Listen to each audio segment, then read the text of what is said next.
Avez-vous déjà été tenté d'abandonner le chemin de Dieu simplement parce que le parcours vous semblait trop long, trop obscur ou trop éprouvant? Avez-vous déjà douté des promesses divines parce que vous ne voyiez aucun signe de leur accomplissement? Si oui, vous n'êtes pas seul. Et surtout, vous êtes au cœur même d'un processus sacré, ordonné par Dieu, qui a une signification bien plus grande que vous ne l'imaginez. Aujourd'hui, bien-aimés frères et sœurs, nous allons plonger dans une vérité profonde et essentielle, celle de la fidélité au processus divin, même lorsque ce processus semble n'apporter que des épreuves. Trop souvent, nous voulons les promesses de Dieu sans le passage par les étapes nécessaires à leur réalisation. Nous rêvons de la destination sans accepter le voyage. Mais dans la sagesse infinie de Dieu, chaque étape, chaque retard apparent, chaque difficulté est un outil de formation, de transformation et de préparation. Regardons à nouveau la vie d'Abraham. Dieu lui avait promis une descendance aussi nombreuse que les étoiles et une terre à posséder. Mais les années ont passé. Rien ne venait. Il a dû apprendre à attendre, à faire confiance, à rester sur la voie, même quand aucun signe ne semblait confirmer la promesse. Ce n'était pas un oubli de Dieu, c'était une école de foi. Abraham était en formation divine. Chaque silence, chaque épreuve, chaque doute devenait un moyen de le rendre plus fort, plus proche de Dieu, plus prêt à recevoir ce qui lui était destiné. Et il en est de même pour nous. Le processus que Dieu permet dans nos vies n'est jamais vide de sens. Il n'est jamais un hasard. Il est toujours orienté vers une finalité divine. Ce processus peut prendre la forme d'une attente prolongée, d'une prière sans réponse, immédiate, d'une succession de difficultés ou de périodes d'incompréhension. Mais au cœur de tout cela, Dieu agit. Il façonne. Il purifie. Il prépare. Prenons aussi l'exemple de Joseph. Dieu lui avait révélé de puissants songes dans sa jeunesse, des rêves de grandeur, de position, d'autorité. Mais avant de voir ses rêves se réaliser, Joseph est passé par l'abandon, l'esclavage, la prison, l'oubli. Pendant toutes ces années, rien ne semblait indiquer que Dieu accomplirait ses promesses. Et pourtant, tout ce qu'il vivait faisait partie du plan. Joseph devait devenir un homme d'autorité, mais pour cela, il devait d'abord devenir un homme de caractère. Et c'est dans la fournaise du processus que ce caractère a été formé. C'est là que se trouve le cœur du message. Dieu ne veut pas seulement nous conduire à notre destination spirituelle. Il veut faire de nous des personnes capables de porter cette destinée. Il veut que nous soyons prêts, solides, matures, remplis de foi. Et cela, aucun raccourci ne peut l'accomplir. Seul le processus le peut. Vous êtes peut-être, en ce moment même, dans une période d'attente, d'incertitude, de lutte. Peut-être avez-vous l'impression que Dieu est silencieux, que les choses stagnent, que les portes restent fermées. Mais soyez encouragés, ce n'est pas un signe d'abandon. C'est le signe que Dieu vous travaille en profondeur. Il ne vous a pas oublié. Il vous prépare. Chaque prière que vous avez faite, chaque larme que vous avez versée, chaque moment où vous avez choisi de rester fidèle malgré l'épreuve, tout cela est vu, compté, précieux pour Dieu. Rien n'est perdu. Le processus est douloureux, oui, mais il est sain, il est porteur de vie, il est le creuset où se forme votre destinée. Et lorsque le moment viendra, lorsque le temps fixé par Dieu sera accompli, alors vous verrez ce que vous ne pouviez imaginer. Les portes s'ouvriront, les promesses s'accompliront, et vous comprendrez que le chemin n'était pas une perte de temps, mais une école céleste. Dieu cherche aujourd'hui des hommes et des femmes qui ne fuient pas le processus, qui acceptent de rester sur le chemin, même quand il est étroit, même quand il est rude. Des personnes qui disent « Seigneur, même si je ne comprends pas tout, je te fais confiance. Même si je ne vois pas encore l'accomplissement, je reste fidèle. » Soyez cette personne. Engagez-vous à marcher jour après jour, pas à pas, avec foi, parce que le Dieu qui a promis est fidèle, et le Dieu qui a commencé une œuvre en vous l'amènera à terme. Ne quittez pas le chemin. C'est sur ce chemin que se trouve votre transformation, votre paix et votre héritage.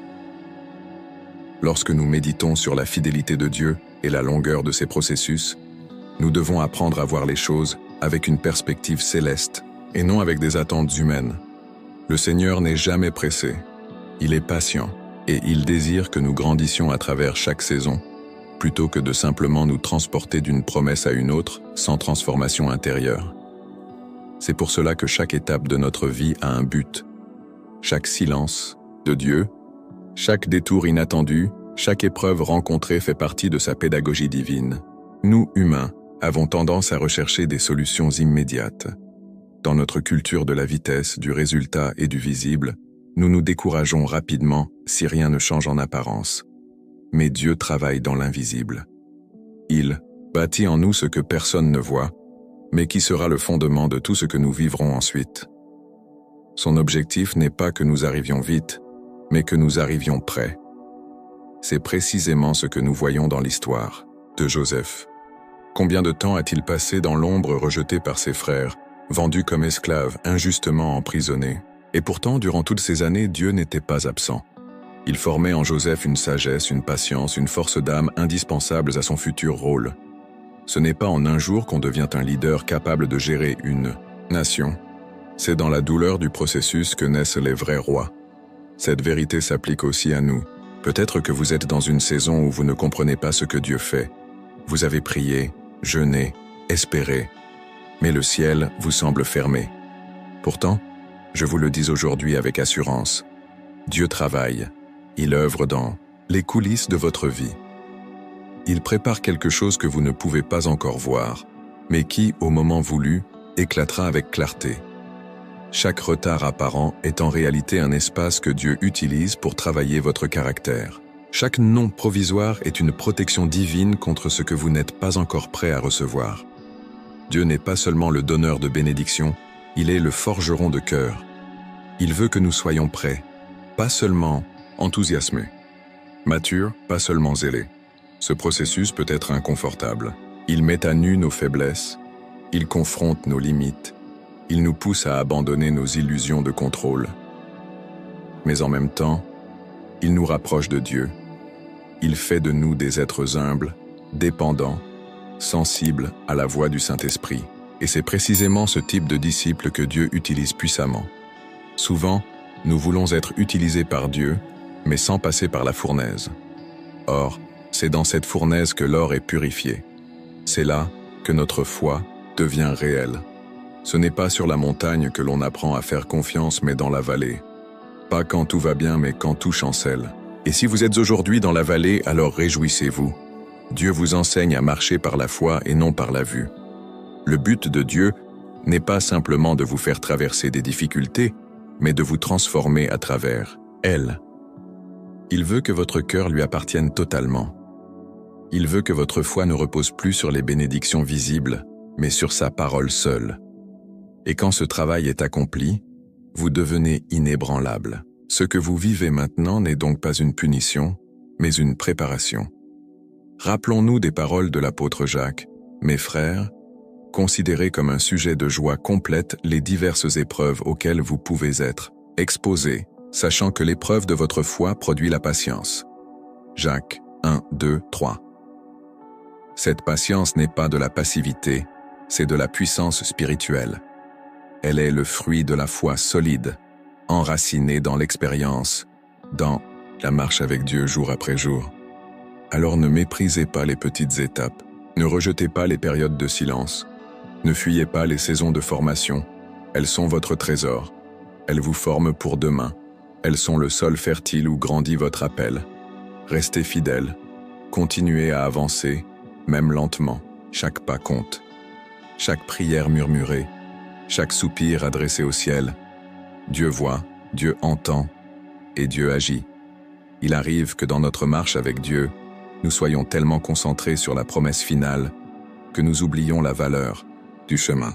Nous regardons vers la destination, vers le miracle attendu, vers l'accomplissement prophétique, mais nous négligeons la richesse du processus.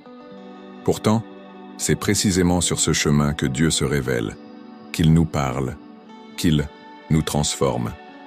Et si nous perdons de vue cela, nous risquons de passer à côté de l'un des plus grands trésors de notre foi, la communion intime avec Dieu au cœur du cheminement. Combien de fois avons-nous demandé à Dieu « Seigneur, Combien de temps encore? Pourquoi ce silence? Pourquoi ce détour? Ce sont des prières honnêtes, humaines. Mais Dieu ne répond pas toujours en raccourcissant le chemin. Parfois, il répond en nous donnant la grâce de continuer. Il ne supprime pas l'épreuve, mais il intensifie sa présence. Il ne change pas la saison, mais il nous transforme dans la saison. Et cette transformation est précieuse. Elle est le vrai miracle. Car à quoi servirait d'arriver à la destination promise si notre cœur n'était pas prêt à y vivre en paix, en maturité, en fidélité? Dieu ne veut pas seulement nous conduire à nos promesses, il veut que nous les recevions avec un cœur renouvelé, capable d'honorer sa gloire. Joseph, après toutes ces années de souffrance, n'a pas simplement été récompensé par une position de pouvoir. Il est devenu un homme capable de pardonner à ses frères, de gouverner avec justice, de discerner avec sagesse. Ce n'était pas le même jeune homme insouciant et rêveur du début, c'était un serviteur façonné par Dieu, capable de porter une mission immense sans se laisser emporter par l'orgueil ou la vengeance. Ce même travail de transformation, Dieu veut le faire en chacun de nous. Et cela exige de la patience, cela exige une foi tenace, une fidélité sans condition. Cela exige aussi un changement de regard. Au lieu de voir les épreuves comme des obstacles, il faut les voir comme des ateliers de Dieu. Au lieu de fuir l'inconfort, il faut apprendre à l'embrasser comme une occasion de grandir. C'est lorsque nous décidons de rester sur le chemin, malgré les incompréhensions, malgré la douleur, que nous devenons de véritables disciples. Pas des admirateurs, mais des imitateurs du Christ. Lui aussi a suivi un chemin difficile, semé d'humiliation, de rejet, de souffrance. Mais il est resté fidèle jusqu'au bout. Et c'est dans cette fidélité qu'a jailli la résurrection. Vous êtes peut-être aujourd'hui en plein cœur du processus. Rien ne bouge à vos yeux. Tout semble figé. Mais Dieu vous dit, « Je suis là. Continue. Ne t'arrête pas. Ne te détourne pas. Il vous équipe. Il vous forme. Il vous prépare pour ce qu'il a promis. Et même si vous ne comprenez pas encore pourquoi c'est si long, vous verrez un jour que chaque pas en valait la peine. Restez attaché à sa parole. Restez fidèle dans la prière. Restez humble dans les petits commencements. C'est là que se cachent les plus grands miracles. C'est là que le ciel s'ouvre. Et si vous avez été fortifié par cette parole, je vous encourage à revenir chaque jour sur cette chaîne. Chaque jour, vous y trouverez un message inspiré de la Bible, un enseignement vivant pour nourrir votre foi et vous aider à avancer pas à pas dans le plan de Dieu. Laissez Dieu vous parler chaque jour, car le chemin continue, et chaque jour compte dans votre marche vers la promesse. Ce qui rend le cheminement avec Dieu si particulier, c'est qu'il n'est jamais linéaire, jamais prévisible, mais toujours intentionnel. Rien n'est accidentel. Chaque détour, chaque pause, chaque difficulté sert un but précis. Dieu est un maître artisan. Il ne laisse aucune pièce de notre vie sans utilité. Il utilise tout, même nos douleurs, même nos erreurs, même nos silences intérieurs, pour façonner une œuvre qui reflète sa gloire. Nous devons apprendre à faire confiance à cette sagesse divine, même quand nous ne la comprenons pas, même quand tout en nous crie à l'injustice, à la frustration, à l'abandon. C'est dans ces moments-là que notre foi devient réelle, non plus basée sur ce que nous ressentons, mais fondée sur ce que Dieu a dit. Et Dieu a dit qu'il ne nous abandonnera jamais, qu'il est fidèle à ses promesses, qu'il veille sur chaque détail de notre vie. L'ennemi essaiera toujours de nous faire croire que Dieu nous a oubliés, que notre attente est vaine, que notre fidélité ne produit rien. Mais ce sont des mensonges, car dans l'économie du royaume de Dieu, rien n'est jamais perdu. Tout ce qui est fait en foi est semé en éternité. Et au temps de Dieu, la récolte sera abondante.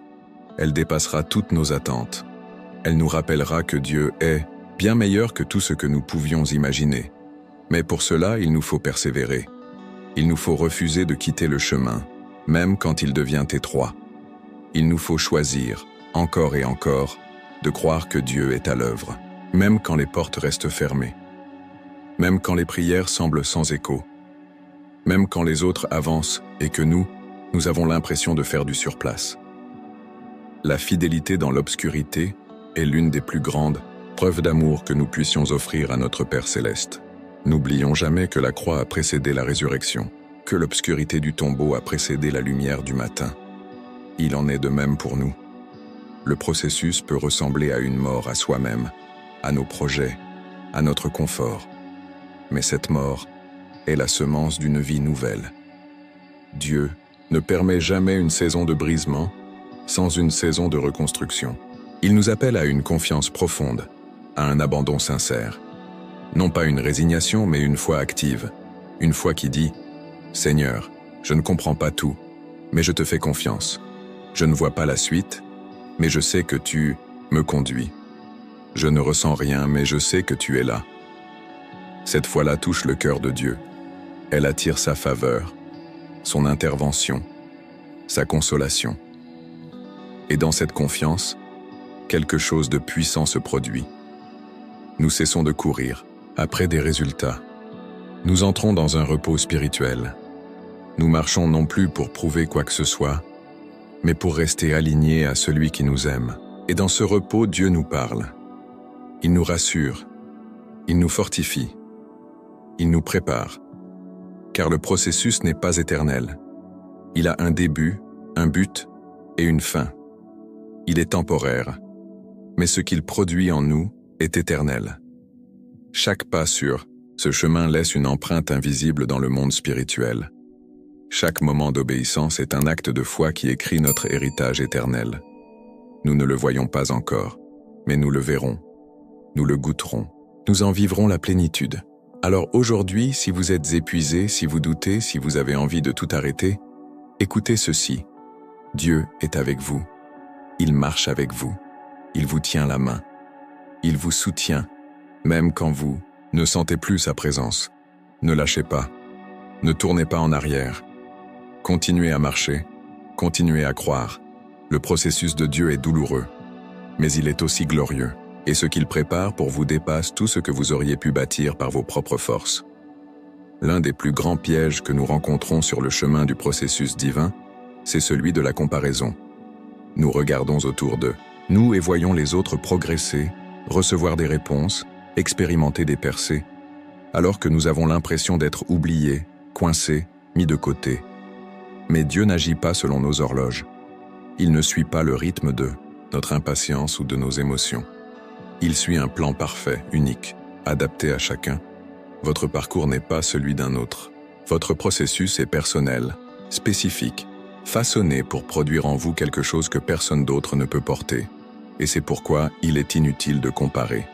Ce que Dieu fait en vous a une beauté particulière, et même si cela prend plus de temps, même si cela semble plus ardu, sachez que cela prépare quelque chose de précieux. Il faut aussi reconnaître que certaines bénédictions mettent du temps à arriver parce que Dieu veut que nous soyons capables de les gérer. Il ne nous donne pas seulement des choses, il nous confie des responsabilités, des missions, des âmes.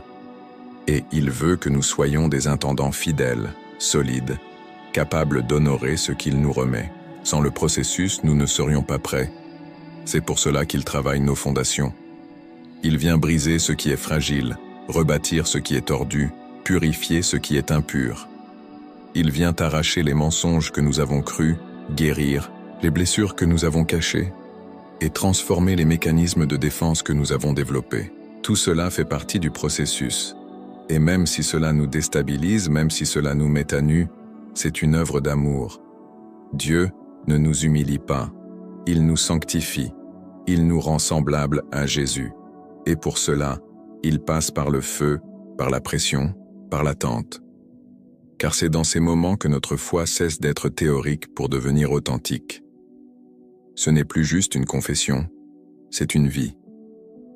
Une vie qui dit « Même quand je ne comprends pas, je te suis. Même quand je suis brisé, je reste à tes pieds. » Il est temps que nous changions notre regard sur les difficultés, qu'au lieu de les fuir, nous apprenions à y discerner la main de Dieu, qu'au lieu de murmurer, nous choisissions de louer, qu'au lieu de nous plaindre, nous choisissions de déclarer sa fidélité, parce que ce que nous vivons aujourd'hui n'est qu'un chapitre, pas la fin du livre, et Dieu est en train d'écrire un témoignage à travers votre vie. Les moments les plus difficiles deviennent souvent les plus puissants dans nos témoignages. Ce sont eux qui inspirent, qui encouragent, qui réveillent la foi chez les autres. Ne sous-estimez jamais la valeur de ce que vous traversez. Dieu s'en sert, non seulement pour vous bénir, mais aussi pour bénir ceux qui vous entourent. Votre processus est un instrument de grâce. Alors, même si vous êtes fatigué, même si vous êtes blessé, même si vous vous sentez à bout, relevez les yeux, tournez votre regard vers celui qui vous a appelé. Il ne vous laissera pas au milieu du chemin. Ce qu'il a commencé en vous, il l'achèvera. Votre fidélité dans les petites choses prépare un impact que vous ne pouvez pas encore mesurer. Ne renoncez pas. Ne laissez pas les circonstances vous détourner. Tenez ferme. Continuez à prier, à adorer, à croire. Même dans la faiblesse, même dans le silence, même quand tout semble perdu. Car c'est précisément là que Dieu agit avec le plus de profondeur. Il bâtit en vous un témoignage indestructible. Il vous équipe pour des missions que vous ne soupçonnez pas encore. Il dépose en vous une foi capable de déplacer les montagnes.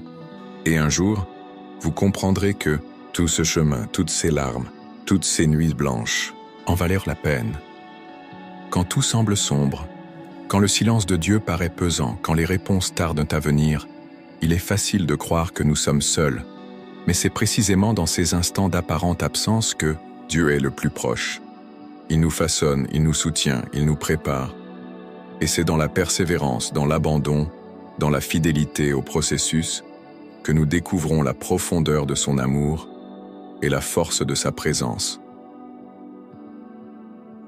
Rien de ce que vous traversez n'est inutile. Chaque moment d'attente, chaque larme versée, chaque prière faite sans retour immédiat sont enregistrées dans le cœur de Dieu. Il ne vous oublie pas. Il n'est pas indifférent à votre douleur. Il sait exactement ce qu'il fait et le moment parfait approche. Ce n'est pas une simple question de temps, mais de préparation divine. Il veut vous voir prêt, entier, établi et capable de recevoir et de garder ce qu'il a promis. La maturité spirituelle naît rarement dans l'abondance. Elle naît dans les creux du chemin, dans les nuits obscures de l'âme, dans les longues attentes où l'on apprend à s'appuyer uniquement sur Dieu. Ce ne sont pas les saisons faciles qui forment les géants de la foi, ce sont les saisons d'épreuve, de solitude, d'humilité. Et si vous êtes dans une telle saison aujourd'hui, alors sachez que vous êtes sur le bon chemin. Ne craignez pas les processus longs. Dieu ne mesure pas votre valeur à votre vitesse, mais à votre fidélité. Ce n'est pas celui qui arrive le premier qui est honoré, mais celui qui a tenu bon jusqu'au bout. Celui qui a dit « Je crois encore, je me tiens debout, je reste sur le chemin ». Cette endurance-là touche le ciel. Elle attire la faveur divine. Et un jour, vous témoignerez. Vous direz « J'ai failli abandonner, mais Dieu m'a soutenu. J'ai attendu et il est venu. J'ai souffert, mais il m'a guéri. » Ce témoignage deviendra lumière pour d'autres. Il montrera que la fidélité paie, que l'amour de Dieu ne faillit jamais, que ses promesses sont certaines. Ne perdez pas votre espérance. Elle est votre ancre. Ne perdez pas votre foi. Elle est votre bouclier. Ne perdez pas votre voix. Continuez à louer même brisé. Continuez à prier même dans le désert. Continuez à marcher même sans force, car votre Dieu marche avec vous et il vous mènera jusqu'au bout. Prions ensemble. Prière finale, Seigneur notre Dieu, merci pour ton amour fidèle, pour ta sagesse parfaite, pour ta patience envers nous. Tu es le Dieu des commencements, mais aussi le Dieu des processus. Tu ne nous laisses pas seuls sur le chemin. Tu es là, à chaque pas, même quand nous ne te voyons pas. Père, nous te confions nos doutes, nos fatigues, nos douleurs. Donne-nous la force de persévérer, même quand nous ne comprenons pas. Apprends-nous à te faire confiance, à reconnaître ton œuvre dans l'attente, à te louer même au cœur de l'épreuve. Seigneur, transforme nos cœurs, purifie nos intentions, renouvelle notre foi, que chaque étape de notre vie soit un pas vers toi, un témoignage vivant de ta fidélité. Nous croyons que ce que tu as commencé en nous, tu l'achèveras dans ta gloire. Et nous te rendons grâce même avant de voir l'accomplissement. Dans le nom précieux de Jésus-Christ, notre Sauveur et Seigneur, nous prions. Amen. Si ce message vous a fortifié, n'oubliez pas de liker cette vidéo, de vous abonner à la chaîne et de continuer à nourrir votre foi avec les autres sermons disponibles dans la playlist recommandée. Chaque jour est une opportunité de vous rapprocher de Dieu et de rester fidèle à son chemin.